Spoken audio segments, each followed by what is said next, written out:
Alright, y'all. I think I found out what it is. I'm pretty sure we looked it up. Pretty sure it's a bowfin.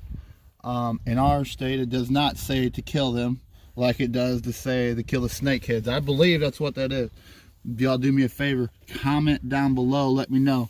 You got like two little snort things. I'm not for sure. I'm not for sure. First time I ever caught one that kind of looked like anything like this, so wasn't sure what to do with it. But we did look it up, and it said that according to the book, this looked like a bowfin to me, according to the pictures, and it doesn't say that I'm supposed to kill them. So we're gonna put them back in the water, let them go swim, maybe catch them again. Supposedly they're just really hard to catch. I don't know. He is kind of pretty though, kind of goofy looking. I don't know. Look weird for around here.